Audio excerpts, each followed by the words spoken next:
Welcome to this week's episode of Relatable Adjacent. We are talking about Generation X music, probably be a multi-parter, just because there's way too much ground to cover here, and you'll only have so much time in your day to watch us. So, with that, I was going to kick off with what Generation X music means to you, Roxy. What is your Generation X music bubble, if you will? Well, as you can see, I've rocked out my 80s shirt. I've rocked out the ponytails, and you guys can't see, but I actually have sparkly on my eyes. It's actually blue. So, so if that tells you anything, I was kind of the normal like Bananarama, you know, Wham. That was the first concert. No, first concert I went to was Bryan Adams. Yay for the Canadians. And and then the next concert I went to, I think, was Wham. And then there was U2. I mean, I love music. I've always loved it. So, but I was definitely the pop girl. I can hear Rick Astley to the cows come home. I can hear Never Gonna Give You, I don't need to keep going. You all know the song. Everyone's been Um, rickrolled at least once. yeah, the Rick, exactly. It's like, yeah, it's a thing, and it was a thing back then too. So absolutely adorable. But I also like Spandau Ballet. Anything that was kind of fun, bubbly. But then again, I kind of liked my what would be yacht rock now, right? Your kind of Christopher Cross kind of thing going, your Peter Cetera, your Journey, I think that's all kind of considered yacht rock still, right? I don't know that I would classify Journey as yacht rock, but maybe. I don't know. I I mean, think Journey. Peter Air Supply. Yeah, yeah. Yeah, Air Christopher Supply. Cross, definitely yacht rock. Christopher Star, yeah, definitely. So Randy Newman, right? The I Love LA song that I never necessarily liked it, but everybody knew it. Yeah, And yeah. So love so it. that was kind of me. I mean, music I didn't like. I didn't like metal, except I liked White Snake, and I liked Def Leppard Okay. and Aerosmith, and then the Rolling Stones. Um, yeah, the Rolling Stones, and I went to their concert as an adult. But I think, and they wouldn't be metal, right? They wouldn't be, they're just good old fashioned rock and roll They're kind of just good thing. old-fashioned rock and roll is how I'd define them for sure. Yeah. Huey Lewis and the News, that would be Oh, yeah. I hear again, this. it's that poppy kind of, yeah, but I liked my Depeche Mode too. Yeah, So I was definitely still a K-rock girl, which for those of you that don't know, K-rock was sort of what goth, I think, used to listen to. It wasn't poppy. It was kind of darker, but it was cool. Like to be part of K-rock was like a thing here. Um, absolutely. K-Rock was definitely right? one of my stations too. Yeah, I Yeah, loved all but of it. They were, I think they were the ones that broke Depeche Mode into the LA market. So you didn't like metal. I did What's up not with like that? I didn't like metal. Well, look how I'm dressed. I No, mean, I I know. one of the I think one of the first kind of happy songs was kind of like Holiday from Madonna. Fair. And I think that was like I said, look at how I'm dressed, right? This would have totally have been, my 80s going out to the dance look, right? Yeah, fair. So the bright colors, the, kind of fun, the goofy big hair. I tried to do the big hair. This is as big as it would get. But in high school, like big hair was a thing. Yeah. Um, but yeah, what was your Oh, I was all over the place. I grew up listening to everything from like Pink Floyd, and this is my parents' music in many cases. My mom was a dancer in university age and high school age, so she was very big on dance music. Um, my actual father, he and I didn't necessarily agree on music, but he was from a different era. He loved old big band music and marching music. Like Mhm. marching music never left him after the army. I don't know what it was, but my Like stepfather, marching music, like what? like like a marching band, like you're going into battle, Like full on marching band. like Okay. marching, like, left, right, left, yeah, that sort Yeah. of thing. Like, but from different countries as well. It was just bizarre. Like my father's taste in music made no sense to me, but my stepfather's music really resonated with me. So like Murray Head, uh, Pink Hmm. Floyd, Alan Parsons Project, but then he also got really heavy into reggae and even some early Hmm. rap music or R&B. So Hmm. like I remember listening to NWA when they came out and loving it. Hmm. Certainly in high school I was very much metal and hair metal.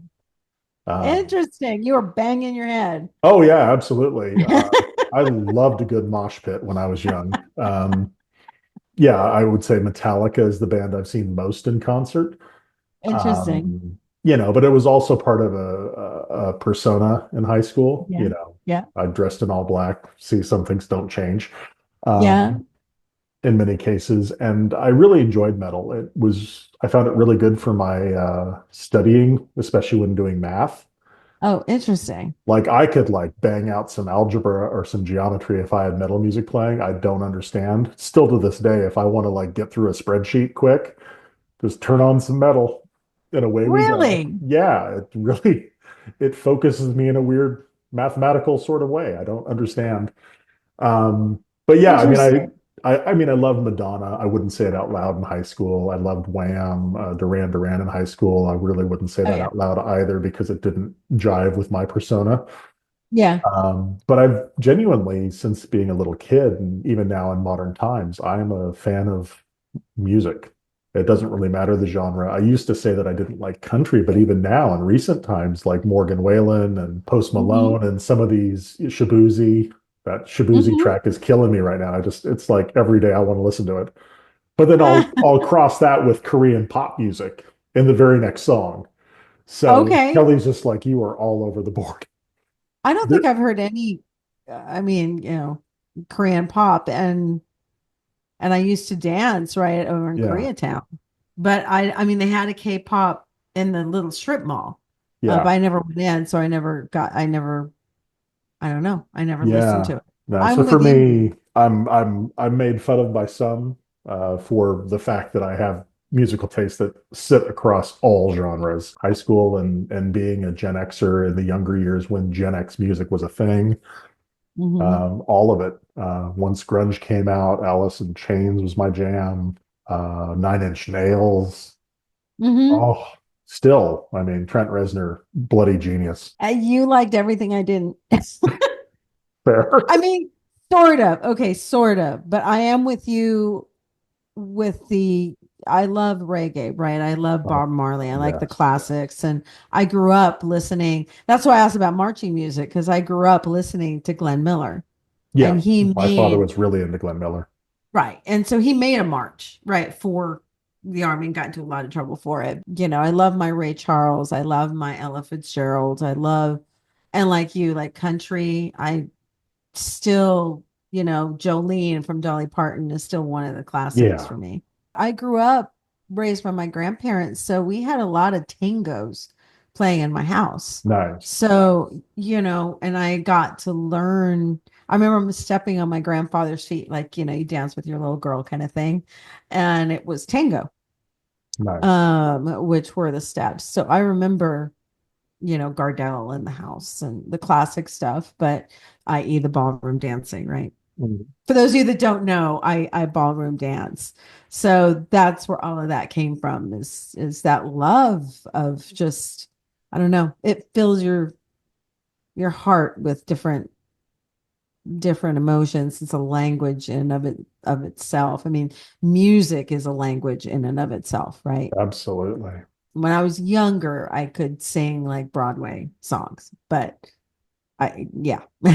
Now, no, no, no, Well, did you ever play a musical instrument growing up? nope. I took opera in school.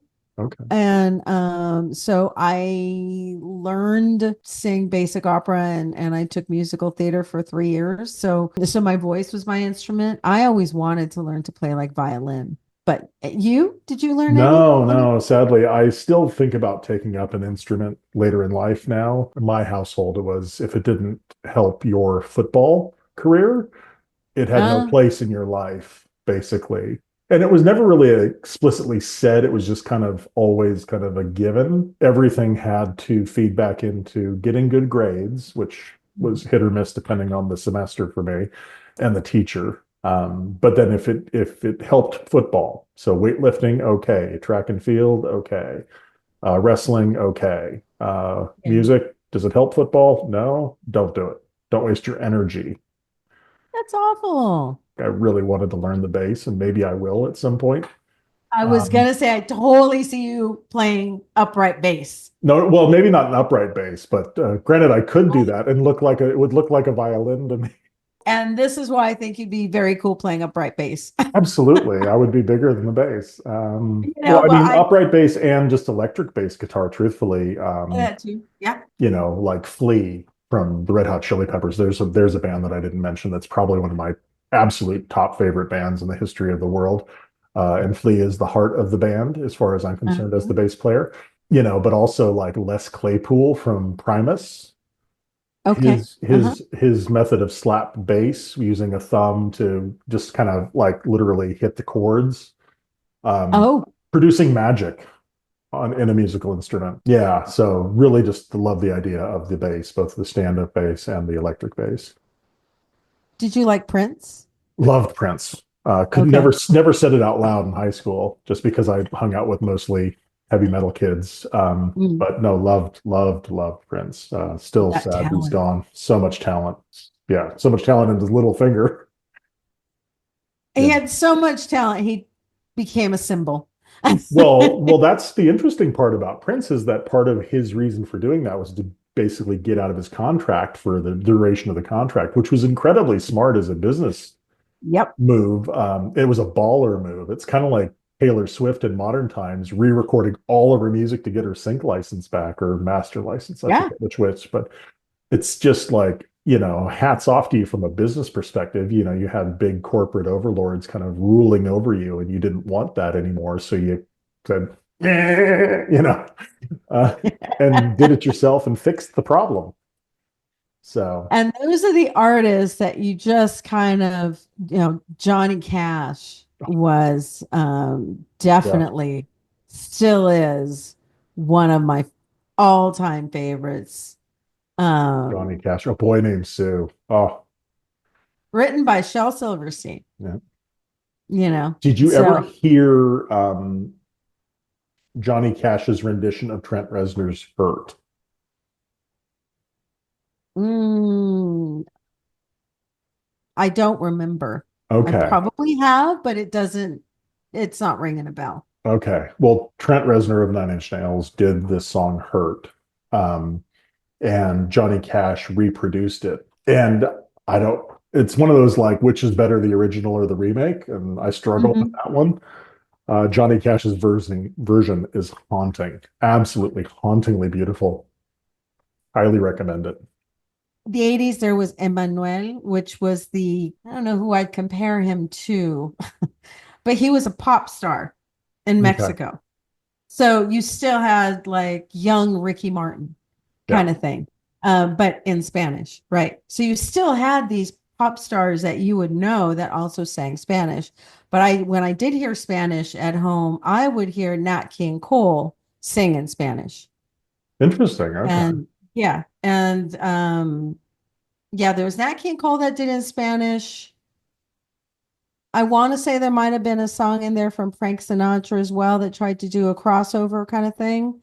But Nat King Cole pulled it off. I mean, he could. Oh, Edie Gourmet was the other one who pulled it off. Oh, and Linda Ronstadt. Yeah. Okay. So Knew because she about Linda was Ronstadt. Mexican, so she did have that heritage and could. And my mom would rock out with me on that. Like her and I went to a concert of Emmanuel's when I was 19, I think. Very cool. Probably 19, and she was rocking out as well. And like, I think like someone threw a bra up on stage for him, and my mom was like, "Well, that's interesting." And I remember he was just like, "Only in America." Apparently, they don't do that in other countries. Yeah, yeah, that happens So, more often than not in America, interestingly enough. yeah, that was a thing. But how about you? Were there any other? I mean, I remember Falco, right? Rock Me Amadeus. That was Yeah, in Germany. Falco. Yeah, I mean, again, my parents' music that then turned into mine really was a lot of. It was very early electronic music. You know, Hmm. like the Murray had that album Chess, which is based off of a play, One Night in Bangkok, Oh, which love everyone that knows. song. Yeah, right. That whole album's amazing. So, and my mom was very big on plays Hmm. and dance. So like chorus line, um, you know, that played in my house all the time. But then you'd get like the Wall, Pink Floyd, The Wall double album that would play all the time too, or Journey's Escape. Uh-huh. Journey Escape was one of the first tapes I ever bought. So Don't Stop Believing is still to this day one of my like childhood anthems. If I need to like, if I want to feel something, you know, Journey's Escape, and especially Don't Stop Believing. What was Still, your first album? Was that your first album? the first cassette I don't remember. The first CD I do remember very distinctly, and that was Motley Crue, Dr. Feelgood. Okay. All Yeah, right. I still That have that CD. I think my first album was Stephanie Mills. And she Okay, was an R&B. Yeah, she was an R&B recorder. And I want to say she performed like last year still. Um, nice. yeah, but she was amazing. And I can't quite, she was kind of disco-y, kind of like a Donna Summer Yeah, kind of sound. She was right around that 1980s. So she might have been like 1981, 82, kind of like with Olivia Newton-John.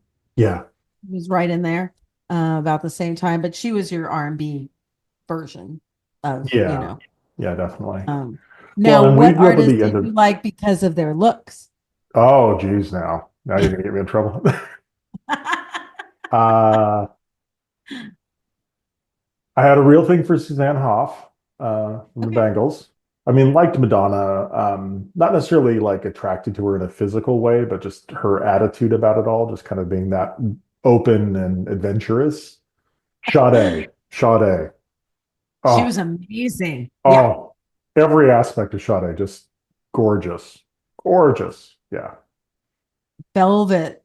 She was just that velvet voice.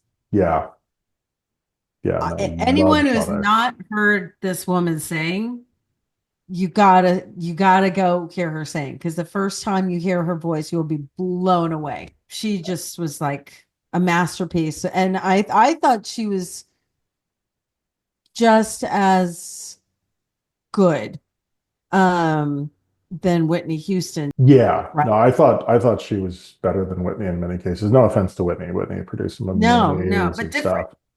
Very different, very soulful, Mhm. very exotic, I would say, but it's not necessarily exotic. It's just she took on a flavor that wasn't American. It was very kind of European and maybe a little North African. Hmm. Um, and it struck just differently. How about you? Who was your I guess eye candy for lack of a better way to put it? Let's see. I mean, Duran Duran, Simon Le Bon, but I love Sting. But of Thing was course, he hot. also had the song Roxanne, Yeah. which haunted me my entire high school. And I'll never forget one of the kids in class said, "Well, it's a nice song for a nice girl." And then the guy next to him said, "It's about a hooker." And I was like, and there you Yeah. go. And I had the opportunity once to meet Sting. And I said, your song made my life a living hell in high school. I mean, I think appearance wise, yeah, Rick Astley, definitely. Really? He's Yeah, so like vanilla toast. I I was gonna say, know. like, what about Lenny Kravitz? That man is just sex on wheels. I mean, so Nope. hot. No, but Lou Rawls, but Blue again, Walls, it was okay. that voice, right? It's that voice that sort of draws you in. Um, it's not necessarily about appearance, it's that sexy. I mean, I guess the front for Spandau Ballet would have Okay. been up there. He was just handsome. I think there were a couple of bands that had like really handsome guys, but Yeah. I think I was okay, so it's gonna sound terrible, but I was almost drawn more to the artwork of the album. Fair. Yeah, album art was Yeah. huge. In fact, Yeah. that's my screensavers on all my computers, album artwork. Mm-hmm. Mm-hmm. Mm-hmm. I think the Air Supply artwork I thought was very beautiful. Yeah, And the there's plenty. Duran covers were just, the way they use colors, the way they I think that was all like a aesthetically pleasing. What else for album cover for you? Because I mean, that Oh, was a big part of music for us. I oh, mean, absolutely. Well, I mean, yeah. and again, you don't necessarily know much or follow much heavy metal, but Iron Maiden um, Mm-hmm. had some great albums, but their album cover art was amazing. Mm-hmm. The Wasted Years album cover, kind of like Cyberpunk 2077, cyborg and humanoids and dead people and zombies. That's a Gen X thing, Yeah, right? I think album covers is a Gen X thing. Like, do you remember going to Tower Records and they would hang those huge album covers that yeah, right that were on just Sunset Boulevard. yeah. Yeah, Hmm. I love mean, that. you don't get that now. I mean, not like that.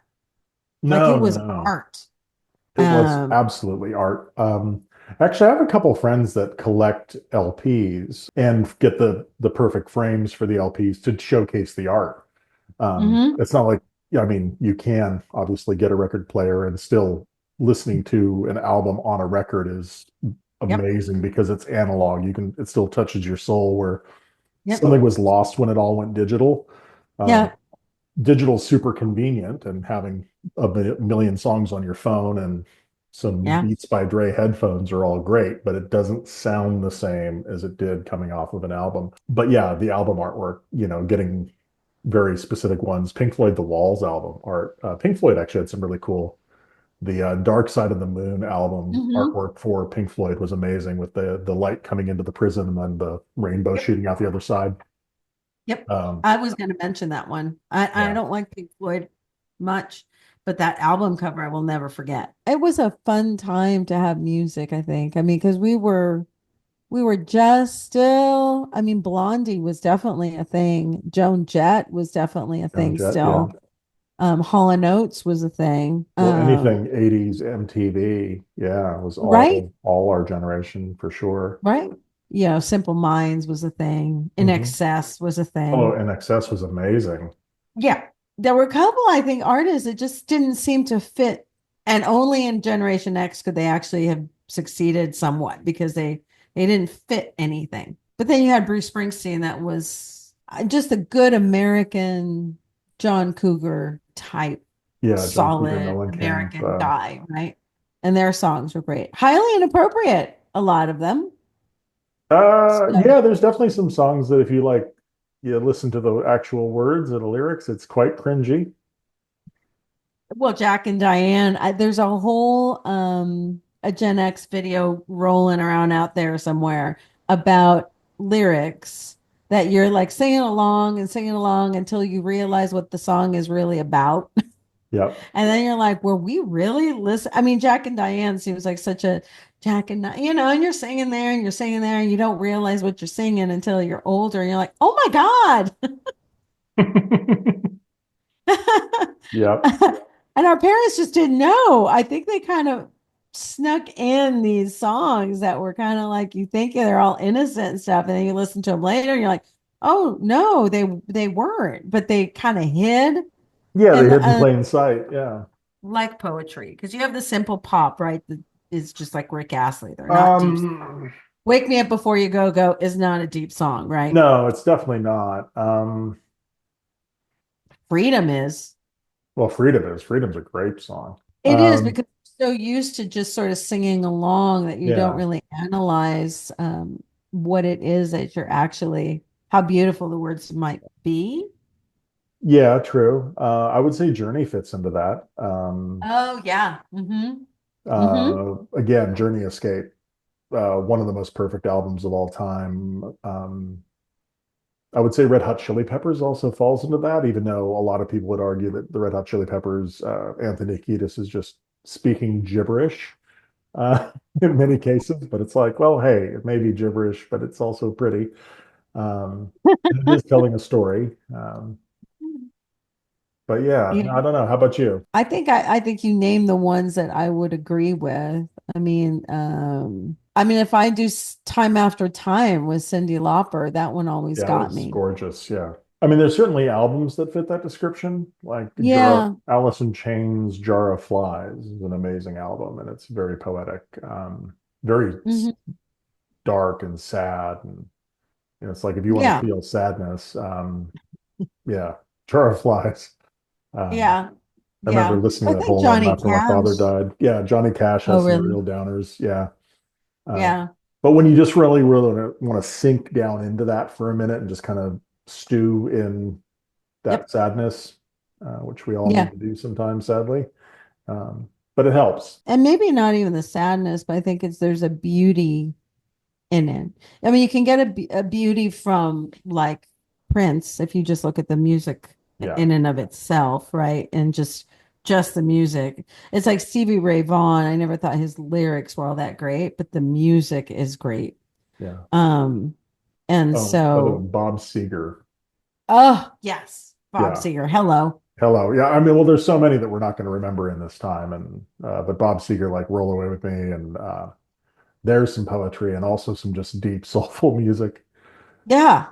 Yeah. And you know what? That's a good word for it. They're soulful. Not Yeah. necessarily it's soul, but soulful, you know. Yeah. Well, you can just feel it. There's like raw human emotion coming off the song Yeah. that like hits you at in a place that most songs don't, Yeah. you know. Yeah. You sort of sit there and going, oh, you know. It can make you somber. It can make you reflective. It can make you sad. It can Yeah. give you goosebumps. It can make a tear roll down your face unexpectedly because that song hit Yeah. you at the right moment. You were thinking about something else, and boom, there you go. Breakup songs. Oh goodness. I know. That's a hard one, even for me. I don't even know. I mean, I know there's plenty of them, and I know a lot of Taylor Swift songs are breakup songs, Yeah. Yeah, yeah, um, yeah. but yeah, I don't know. I would say some of Nine Inch Nails, early Nine Inch Nails could fall into that category. I mean, I think after a break, well, okay, so after a breakup, when I got divorced, there was one song from Footloose that Okay, was Kenny Loggins, Heaven Help the Man. And it was called I'm Free. got it. Okay. And that one, I heard that one over and over and over again because it just hit me. It's like, okay, it's okay, I'm free. But I think after a breakup for me, I don't want soulful. I want high school music that I can reminisce to. Okay. I want to hear Duran Duran. Yeah. I want to go to um I think I go to the fun, but a song like She's Like the Wind or something, when I'm in breakup mode, that'll just break me down. Oh yeah, that's goodness, that's tough. Yeah. Now there's one song, and it's not to jump a little bit, but there's a song by Queen, another amazing Oh, yeah, band that we hello. need to speak about at some Yeah. point. Yeah. I Want to Break Free by Queen. Yes. Now, Yes, this that's is a another one. song that every time I hear it, it makes me think of my stepmom because this is the song that she had played at her funeral.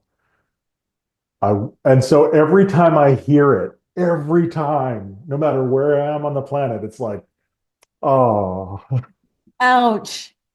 no, Yeah. it's a really good thing actually, because it makes me feel really Yeah. alive and it makes me feel close, like her spirit's near me for that moment. Like she's just kind of like checking in on me. Hmm. Um, and we weren't necessarily the closest, but there was just something about her spirit that lived in that song. And I don't think I'd ever given that song any attention until that moment when I was at her funeral. And ever since then, it like every time I just smile and I'm like, hello. Yeah, Yeah. yeah.